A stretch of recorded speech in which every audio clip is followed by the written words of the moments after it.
Hello, friends. In continuation of our lecture on splicing, in the second series of splicing lecture, today we will talk about exon and introns. Well, as you know, during transcription,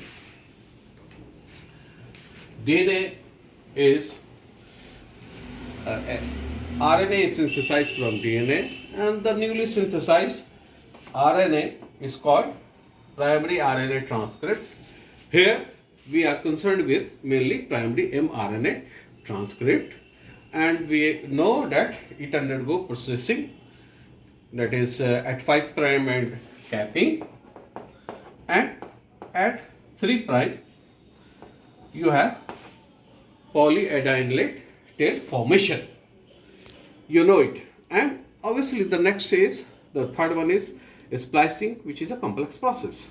Now when we talk the primary mRNA transcript, obviously this contains nucleotide sequence.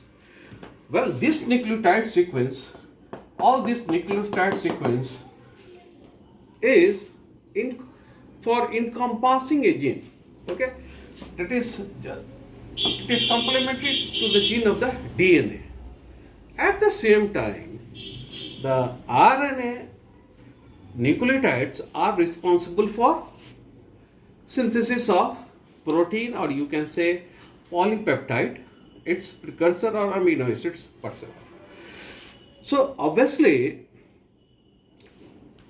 the primary mRNA transcripts nucleotide sequence encompass for a gene, but the nucleotide sequence, the nucleotide continuous, yeah, or contiguous, that is A next B next C, suppose nucleotides are there, they does not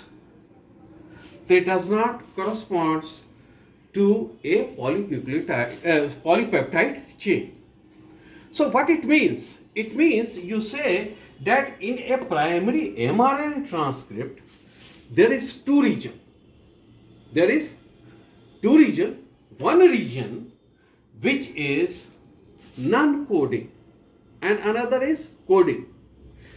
Because you say that contiguous is not going to code a polypeptide chain, it means there are interfering non-coding region between in mRNA. This interfering non-coding sequences, non-coding nucleotide sequences are called intron. These are called, you say, see here, these are called intron. So what are intron? Introns are non-coding nucleotide sequence in primary mRNA transcript. Well, this was discovered by Sharp, Philip Sharp and Richard Roberts in 1977. In 1977, it was reported discovery of intron. Okay, so what you have apart from intron, you also have, obviously there is coding nucleotide sequence are there which codes polypeptide chain, and these are called exon.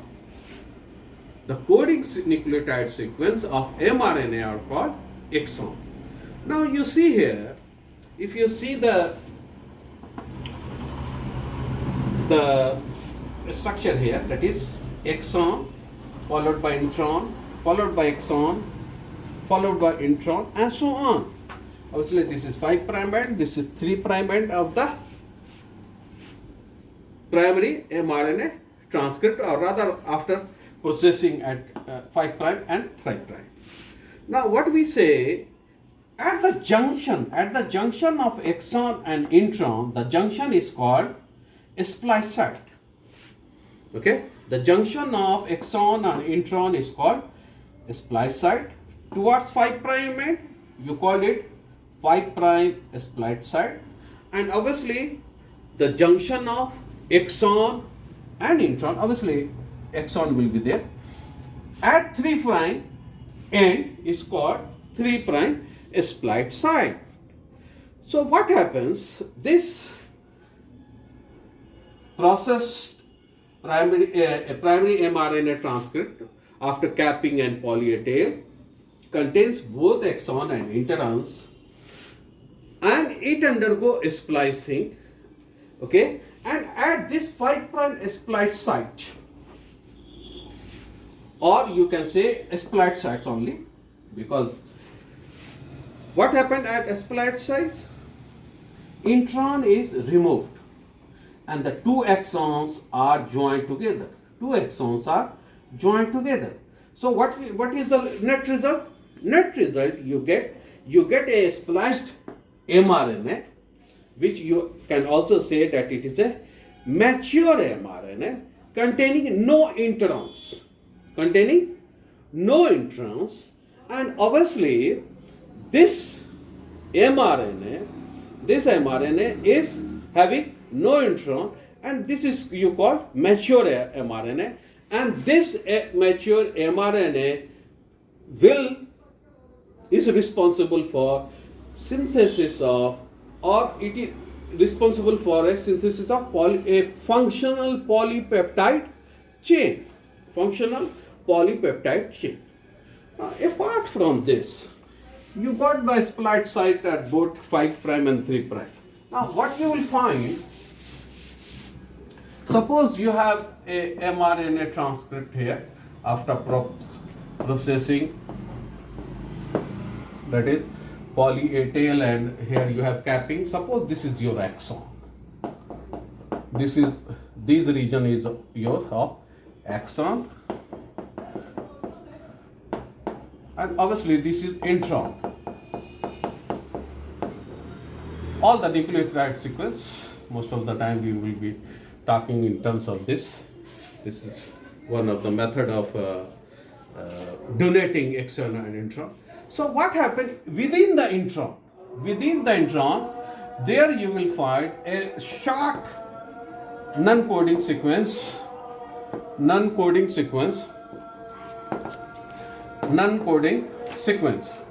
There you will find a non-coding sequence, and this you call branch site or branch point. You call it branch site or branch point. So this branch site and branch point. Now, most of the time, in particular, obviously, when we are talking splicing, we are talking splicing in eukaryotes. So here you have in intron, the branch site most of the time contains adenyl late nucleotide, has as a nucleotide sequence there at branch site. And in most of the time, when it has been found that the splice site between exon and intron has a sequence like this, that is AGGU. So this is the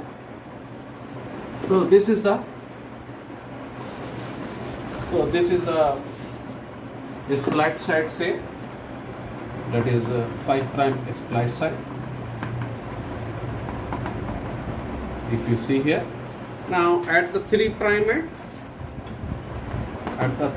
end, you have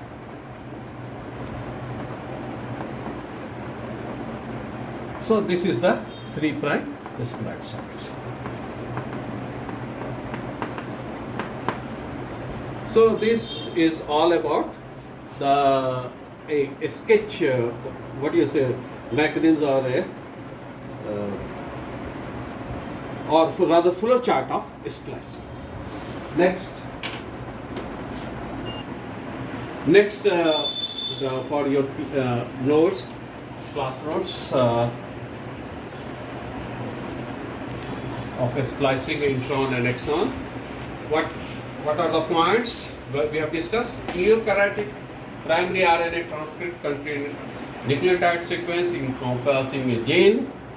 However, in these nucleotide sequence of primary mRNA transcript, encoding the polypeptide may not be next to each other. That is the nucleotide which will code the polypeptide are not next to each other, that is contiguous.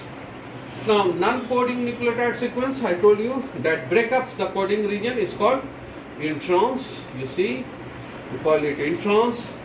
And if you are interested in their size, they vary from 50 to 20,000 nucleotides. And obviously discovered is there Philip Schwartz and Richard Stallman. So what are the coding nucleotides called? The coding nucleotide segment and sequence is called exons. Now, what we say that during splicing in eukaryotes, introns are removed from primary mRNA transcript and exons are joined.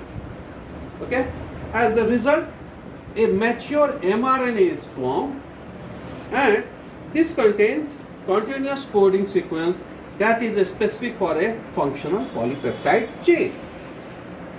Now, what we told you that the junction of intron and exon is called a split site. At a split site, primary mRNA transcript is cut and joined.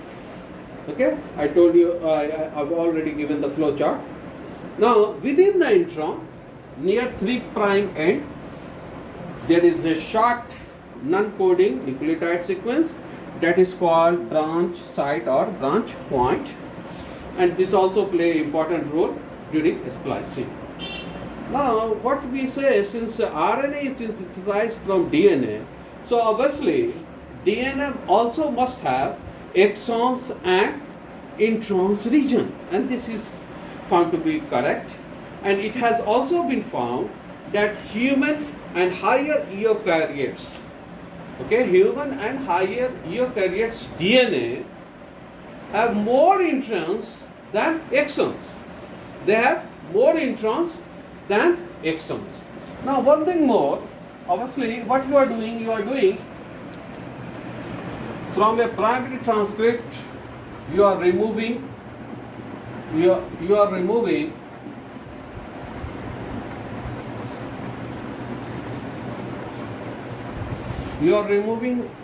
so many introns to give mature mRNA.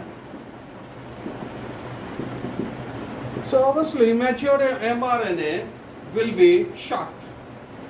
This will be short as compared to primary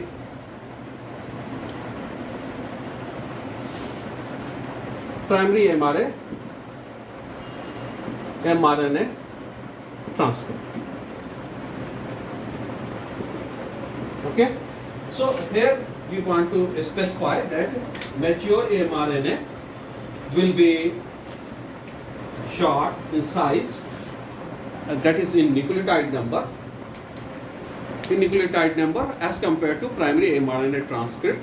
And for example, if you see that the mature mRNA which you obtained from triose phosphate isomerase from maize, okay, you have only 1050, that is 1050 nucleotide in mature mRNA obtained from triose phosphate isomerase from maize, which has 3400 base pairs. So this is all about introns and exons during splicing. Okay, that is what is exon, what is introns, what is the splice site, what is the branch site. Okay, this is all about. Okay, thank you.